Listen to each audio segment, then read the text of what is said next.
Though it is unsurprising that a woman-led game would receive backlash even now, this particular backlash is largely due to the lack of female protagonists across modern gaming.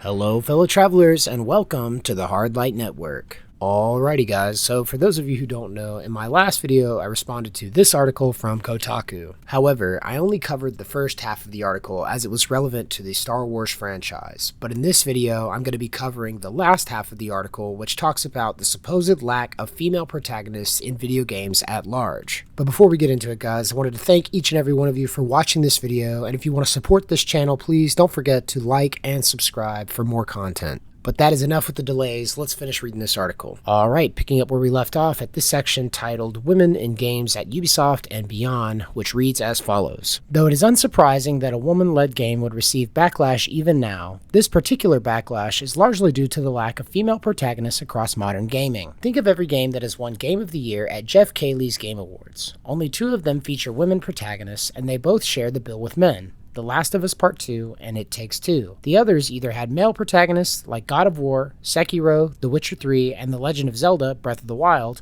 or they had characters you could completely customize, like Elden Ring and Dragon Age Inquisition. Aside from the Horizon series, which got backlash for giving protagonist Aloy realistic peach fuzz because men don't know that everyone has a thin layer of hair covering their entire bodies, you'd be hard-pressed to find a AAA game led entirely, singularly, by a woman. The Lara Croft series, sure, but even she had to go through a character rework to differentiate herself from her polygon-titted 90s counterpart. And Metroid Prime Remastered Samus is almost always in a full suit of armor, so it's easy to forget that her franchise is led by a woman. It's absolutely crazy to me that the author thinks they can trick the reader into believing there's a quote lack of female protagonists across modern gaming while giving multiple examples of female protagonists in modern gaming. There's so much sneaky framing throughout this article, and in particular this section, where it's impossible for me to believe that the author doesn't realize what they're doing. Mistakes are one thing, but it's another thing entirely to misrepresent the facts in order to push your silly little narrative. First of all, in The Last of Us 2,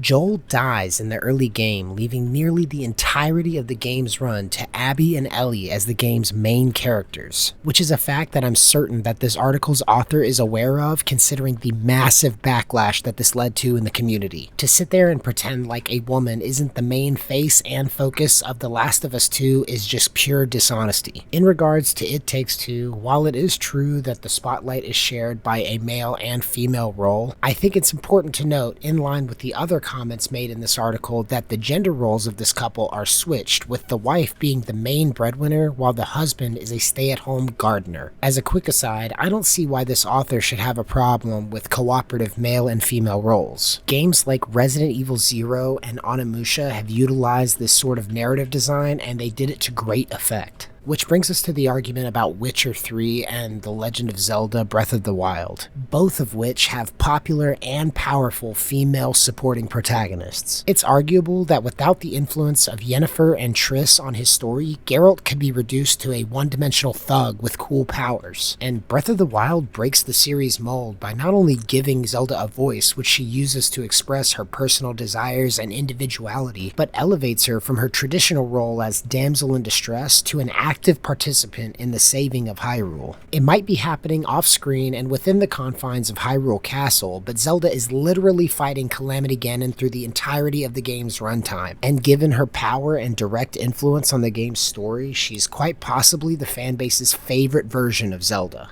Alright guys, I'm about to go full mask off on this chick because these next couple of points are absolute booty. Straight up garbage takes pulled right out of the landfill. So much so that I'm going to grant their point about Horizon and even ignore their little body hair comment. I'm not going to sit here and pretend like people haven't crapped on this series. I've personally seen it. Most people think it's mid, but I haven't played it personally, so I don't know. I'm charitable, so I'm gonna let Kotaku take their W here. But it ends with this garbage about Lara Croft and Samus Aran. First of all, pettiness aside, I don't know anybody that calls it the Lara Croft series. It's Tomb Raider. Second, the redesign was not meant to differentiate her from her 90s depiction. The redesign was to give players the opportunity to explore the life of the young woman who would eventually become Lara Croft, the Tomb Raider. It's a prequel series and a coming-of-age narrative. The woman that she is by the end of Shadows of the Tomb Raider is the same woman who appears in the 90s franchise, and nobody is hating on it. And when it comes to Samus in the Metroid series, gamers have known that she's a woman since the 80s. Even though these two examples work against the broader point of this article, I feel like the author felt like they had to include them. It's almost like a catch-22 situation, because it was almost guaranteed that hardcore gamers were going to point out these two examples of franchises that had women characters dominating the main role. So the author adds in these weak qualifiers, pretending like gamers don't know Samus is a woman or that Lara Croft's redesign is anything other than backstory development. And if we weren't focusing exclusively on AAA titles, we could point to numerous examples of other franchises with female-led roles. When the author says things like you'd be hard-pressed to find a AAA game led entirely, singularly by a woman, they're not making a real point. They're framing the discussion to dismiss with all the other examples that you could possibly give. I said dismiss with all the other examples you could possibly give. The qualifiers make all the difference. Anyway, back to the article. Ubisoft has, historically, had its own problem with centering women protagonists, as well as a sordid trail of sexual misconduct claims directed at its executives. As Polygon reported back in 2014, the company abandoned female protagonists in Assassin's Creed Unity, essentially saying that they weren't worth the additional work. It's double the animations, double the voices, all that stuff, and double the visual assets. Then the creative director Alex Amancio told Polygon, especially because we have customizable assassins. That was really a lot of extra production work. And as Bloomberg's Jason Schreier detailed back in July 2020, Ubisoft's reported issues with how it treated women employees blended to its inability to center female protagonists. Assassin's Creed Syndicate, Origins, and Odyssey were all meant to heavily feature women leads, but as their production advanced, their roles shrank. With Odyssey, Schreier reports that the team originally proposed making the sister the only playable character, according to 4 people who worked on the game, until they were told that wasn't an option. So while it's unclear if the reported internal issues at Ubisoft have been resolved, the centering of a woman character in a Star Wars game is a breath of fresh air, both for games within the sci-fi fantasy franchise and games made by the studio. K-Vess represents something much bigger than just a new character in an open-world Star Wars game. She is a woman of color in a world historically devoid of them. Created by a studio Created by a studio notorious for shrinking its female characters. K-Vess is hopefully a sign of greater things to come from both Ubisoft and Star Wars. It shouldn't have to be said, but for the sake of the point, it's obviously a bad thing if someone is sexually harassed or discriminated against on the basis of their race or gender while at work. The situation over at Ubisoft is clearly tilted and it needs to be addressed if it hasn't already. That being said, I'm not exactly sure what this has to do with the opinions of gamers everywhere. And it's possible that both of these things can be true. Women can be treated unfairly in the office, and development constraints could also hinder the production of multiple new characters within a game setting. It just comes across as emotionally manipulative, especially when you tack it on to the end of the article. I mean, you'd think such serious accusations would constitute more than a single paragraph at the end of the article.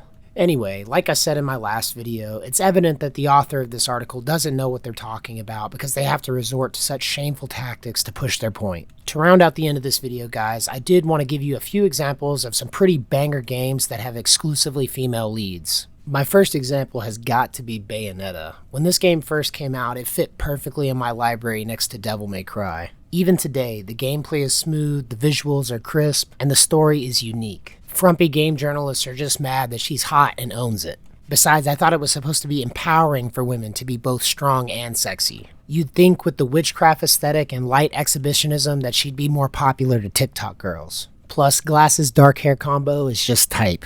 Either way, the game is good, I still have it in my library, and my wife is currently working on a playthrough even years after its release. Next up is Mirror's Edge, and this game was pure fire. It first came out back in 2008 during the massive parkour craze that was sweeping the internet.